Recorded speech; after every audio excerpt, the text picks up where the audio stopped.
studi ini netral nih. Ya. Misalnya perbandingan sistem pemilu di Indonesia dan di Amerika itu sangat menarik, ya kan? Di Indonesia itu one man one vote, satu orang memilih.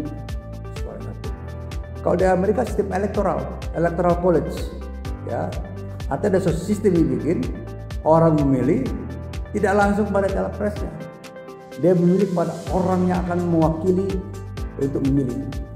Jadi misalnya Washington State 52 electoral college, ya, Washington State ya.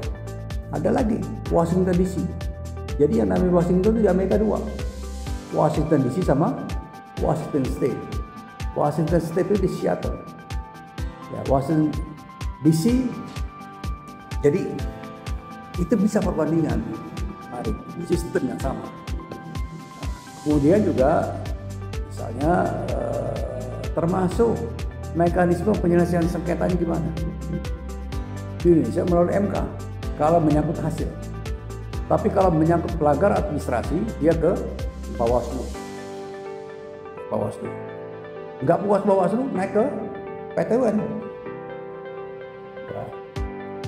Itu ya mekanisme sengketa. Kalau di Amerika sengketa pemilu Pilpres langsung ke Mahkamah Agung.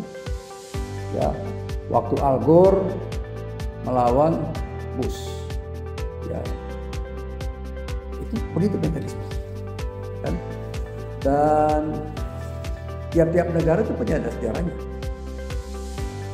Sejarah sengketa misalnya sebelum terjadi pelimpahan kewenangan memeriksa sengketa kepada Mahkamah Konstitusi, dulu sengketa pemilu daerah, kepala daerah, bisa di tingkat kabupaten kota dilakukan di pengadilan tinggi.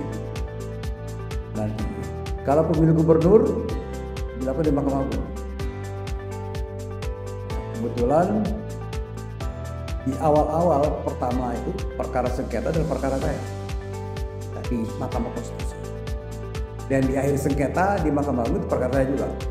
Perkara sengketa hasil pemilu Gubernur Sulawesi Barat dan pemilu Gubernur Maluku Utara.